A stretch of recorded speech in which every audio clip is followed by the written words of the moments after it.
మీరు ఎలాంటి బిజినెస్ చేస్తున్నా ఏఐ టూల్స్ ద్వారా మీ బిజినెస్ ని డబుల్ చేసుకోవచ్చు. జస్ట్ 49 రూపీస్కే ఏఐ టూల్. క్లాస్ రూమ్ లోనే టీచర్ హత్య. అన్ని గాయాలున్నాయి మేడం. స్కెచ్ వేసి హత్య చేసిన విద్యార్థులు. ఎవరైనా టీచర్స్ వెనక పక్క నుంచి ప్రోద్బలం లేకుండా వాళ్ళు కొట్టింటారా? గుంపుగా కొట్టి చంపేశారు. నా జీవితాన్ని చీకటి చేస్తారు సార్. పిల్లలా వీళ్ళు హంతకుల. హెచ్చము పూర్తి టీచర్లు, తర్వాత ఆ పిల్లలు వాళ్ళే పూర్తి బాధ్యత. మీ పిల్లలు ఇలానే ఉన్నారా? నమస్తే, welcome to Suman TV.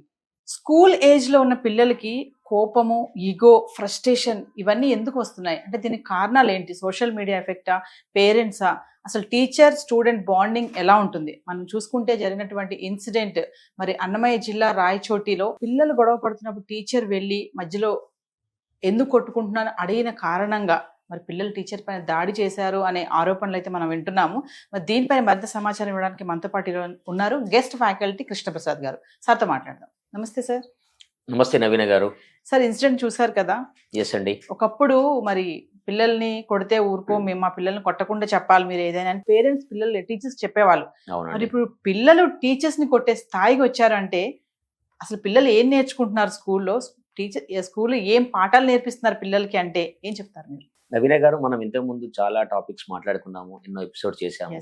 So ఈ రోజు జరిగిన ఈ దుర్ఘటన, ఈ న్యూస్ ఏదో వస్తుందో మనకి మీడియాలో, అది ఎంతవరకు నిజం అనేది మనము లోతుగా విచారణ చేస్తే గానీ ఒక క్లారిటీ రాదు. బట్ అదర్వైజ్ ఆ స్కూల్ టీచర్ యొక్క వైఫ్ తను చెప్తున్న విషయం చూస్తే గనక ఈ విషయం మీద చర్చించుకోవడం అనేది మాత్రం చాలా బాధాకరమైన విషయం. So just to answer your question, మన ఇండియన్ కల్చర్ ఏదైతే ఉందో, మనము ఉపనిషత్స్ కానివ్వండి, ఏది మాట్లాడినా కూడా మనకి ఏముంటుంది?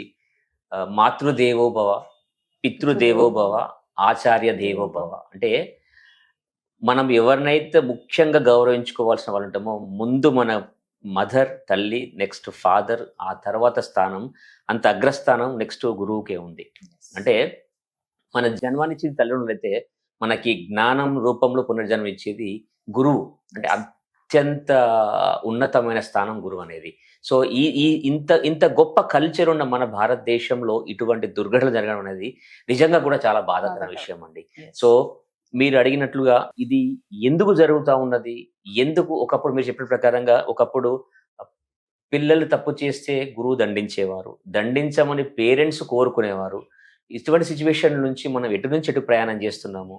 ఈరోజు ఆ స్కూల్లో జరిగిన అల్లర్లు, ఆ గొడవ ఆపడానికి ఆ టీచర్ వెళ్తే అతని మీద దాడి చేయడము, ఆ దాడి లోపల అతను చనిపోవడం అనేది చాలా బాధాకరమైన విషయం అండి. అంటే సార్, ఇప్పుడు దీని ఎఫెక్ట్ సోషల్ మీడియా అంటారా, లేకపోతే పేరెంట్స్ తప్పిదం ఏమైనా ఉంటుందంటారా? అంటే ఎవరైతే పిల్లలు దాడి చేశారంటే కొట్టడం వరకు వెళ్ళారు టీచర్ ని అంటే మస్ట్ రెస్పెక్ట్ చేయాలి కదా. ఒక టీచర్ వచ్చి చెప్తున్నారు అంటే వినాలి ఫస్ట్.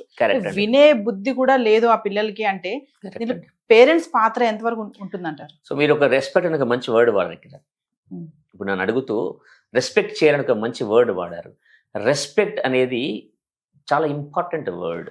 ఎందుకు ఈ కాంటెక్స్ట్ చెప్తున్నానంటే, బేసికల్గా మళ్ళీ I'm coming to the Indian heritage and culture. బేసికల్గా మన దగ్గర చూస్తే కనుక మనము we talk about human values, మానవత విలువల గురించి మనం మాట్లాడతాము. ఇవన్నిటితో పాటు ఇంకొక ఇంపార్టెంట్ యాక్టివిటీ మనం చేస్తుంటాం. మీరు చాలా వింటుంటారు, మెడిటేషన్ చేస్తూ ఉంటారు.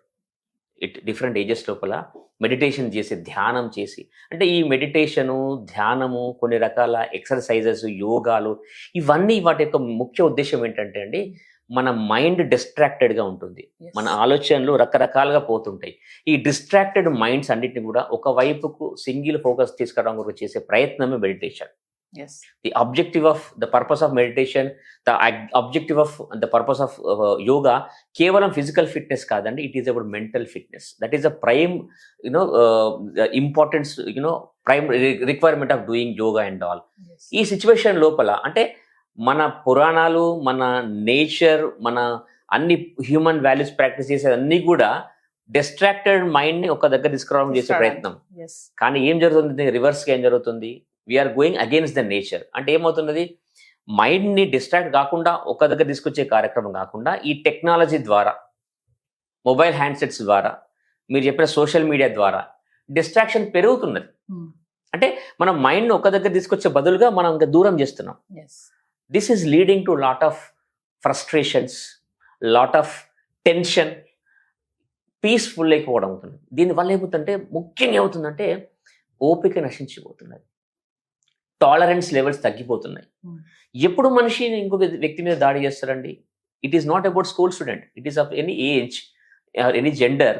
ఏమవుతుందంటే ఎప్పుడైతే ఒక మనిషికి ఎదుటి వ్యక్తి చేసిన పని తనకు నచ్చలేదనుకోండి, క్షమించే గుణం ఉంటే పనిష్మెంట్ చేయడు, దాడి చేయడు. క్షమించే గుణం అంటే ఏంటి? మనిషికి కావాల్సిన ఓపిక ఉండాలి. ఓపిక ఎప్పుడు వస్తుందండి? మైండ్ డిస్ట్రాక్ట్ కాకుండా ఒక్క దగ్గరికి ఫోకస్ చేసినప్పుడు. కానీ అన్ఫార్చునేట్లీ ఏదైతే మనము టెక్నాలజీ అనేది డెవలప్మెంట్ అనుకుంటున్నామో, it has some ill impacts also. That is distracting the mind. ఎప్పుడైతే డిస్ట్రాక్ట్ అవుతుందో ఆబ్వియస్లీ మనిషికి ఓపిక నశించిపోతుంది. ఓపిక నశించడం వల్ల క్షమించే గుణం తగ్గిపోతుంది. అసంకల్పిత ప్రతికారచర్య అంటారు, మీరు సైన్స్లో చదువుకుంటారు. ఈ అసంకల్పిత ప్రతికారచర్య అంటే మనం చేసే ప్రతి పని, ఈ రోజు నా చెయ్యి ఇక్కడ మూవ్ అవుతుందంటే నా మైండ్కు హ్యాండ్ మూవ్మెంట్కి కోఆర్డినేషన్ ఉంటుంది. కానీ ఎప్పుడైతే ఈ డిస్ట్రాక్షన్ ఉందో ఈ కోఆర్డినేషన్ మిస్ అయిపోతుంది. కాబట్టి తెలియకుండా కూడా దాడి చేయొచ్చు. So this all leading to this kind of bad incidents. ఏది జరిగినా కూడా చాలా బాధాకరమైన విషయం అండి. నౌడేస్ సార్, ఇప్పుడు టీచర్ స్టూడెంట్ బాండింగ్ అనేది అసలు ఎలా ఉంటుంది అంటారు? ఎలా ఉంటుంది మరి? ఇలాంటి జరుగుతున్నాయంటే అసలు వాళ్ళ మధ్యలో రిలేషన్ ఉంటుంది అసలు? ఎందుకు వెళ్తున్నారు, ఏం నేర్చుకుంటున్నారు స్కూల్లో అంటే? చాలా బాధాకరమైన క్వశ్చన్. ఎందుకంటే నేను కూడా, though my main profession is different, I go to many colleges to teach. I teach because of my passion. And డెఫినెట్గా when I teach I learn, that is my concept. కాబట్టి నేను వెళ్తుంటా. సో మీరు అడిగిన క్వశ్చన్కి టీచర్స్కి స్టూడెంట్స్కి బాండింగ్ ఎలా ఉందంటే, it's you know how to answer, I'm really not getting words. Bonding ఉందండి, బాండింగ్ ఉంది. బట్ అగైన్ ఒక పర్సన్కి ఇంకొక పర్సన్కి బాండింగ్ అనేది కేవలం ఆ ఇద్దరు వ్యక్తుల మధ్య మాత్రమే కాదండి. దాన్ని ఇన్ఫ్లుయెన్స్ చేసే క్యారెక్టర్స్ చాలా ఉంటాయి. ఓకే, దాన్ని ఇన్ఫ్లుయెన్స్ చేసే సిచ్యువేషన్స్ చాలా ఉంటాయి. ఆ బాండింగ్ తీసుకుంటే కనుక స్టార్టింగ్ ఫ్రమ్ పేరెంట్స్, పిల్లలు తీసుకుంటే కనుక పిల్లలకి పేరెంట్స్ ఎటువంటి వాల్యూ సిస్టమ్ ఇంబైబ్ చేస్తున్నారు, ఫస్ట్ పాయింట్. నెక్స్ట్, ఎడ్యుకేషన్ ఇన్స్టిట్యూషన్లో వాళ్ళు కొన్ని గైడ్ లైన్స్ డిజైన్ చేసుకుంటారు. ఆ గైడ్ లైన్స్ డిజైన్ చేసినప్పుడు ఇటువంటి యాక్టివిటీ కూడా టీచర్స్కి సంబంధించి ఎటువంటి బాండింగ్ డెవలప్ కావాలి, అటువంటి యాక్టివిటీస్ కూడా చేయాలి. కానీ ఈ రోజు ఏమైందంటే అండి, ప్రతిదీ ఉరుగుల ప్రపంచం, పరుగుల ప్రపంచం అయిపోయింది. So everybody is working on time lines, everybody is working on time frames. ఈ హడావుడి ప్రపంచం లోపల ఈ ఎమోషనల్ బాండింగ్ అనేది ఉంది, కానీ దాన్ని ఫర్దర్ ఇంప్రూవ్ చేయాల్సిన అవసరం ఉంది. దాని కొరకు కంపల్సరీ కొన్ని సెపరేట్ యాక్టివిటీస్, కోకరిక్యులర్ యాక్టివిటీస్ అంటారు సారా, అటువంటి యాక్టివిటీస్ కంపల్సరీ మనం బిల్డ్ చేయాల్సిన అవసరం ఉంది స్కూల్స్ లోపల. సో ఓవరాల్ గా కృష్ణప్రసాద్ గారు ఒక విషయం చెప్పండి. అంటే ఆ తరగతి గదిలో ఎంతో మంది విద్యార్థుల భవిష్యత్తు తీర్చిదిద్దాల్సినటువంటి గురువు ఈ రోజు అలా మరణించడం అనేది, అంటే దాడి చేయడం వల్లే మరణించాలని వైఫ్ చెప్తున్న మాటలు అయితే ఎంతో బాధాకరంగా ఉంది. ఏదేమైనా ఒక ప్రాణం అయితే పోయింది. అంటే ఓవరాల్ గా దీన్ని ఎలా చూడొచ్చు అంటారు? దీని నుంచి మరి టీచర్స్ అయితే మరి భయపడాల్సిన పరిస్థితి ఉందంటారా? పిల్లలకు పాఠాలు చెప్పాలంటే భయపడుతూ చెప్పాలంటారా? అంటే ఒక మాట వినేమని అంటే, ఒక మంచి చెప్పితే ఇలా రియాక్ట్ అవుతారా పిల్లలు? అంటే ఇప్పుడు ఇంతవరకు వెళ్ళారు అంటే టీచర్స్ మరి అలాంటి టైం వస్తుంది అంటారా? ఎలా ఉంటుందంట సిచ్యువేషన్? ఇదంతా ఓవరాల్ ఏం చెప్తారు? జరిగిన దుర్ఘటన చాలా బాధాకరమైందండి. ఇన్స్టెంట్గా ఇమీడియట్గా వాళ్ళ ఫెల్లో టీచర్స్ అందరూ కూడా భయపడే దుర్ఘటనే. కానీ ఇదే ఎగ్జాంపుల్గా తీసుకొని నా request to every teacher fraternity, ఇదే ఎగ్జాంపుల్ తీసుకొని భయపడాల్సిన అవసరం లేదండి.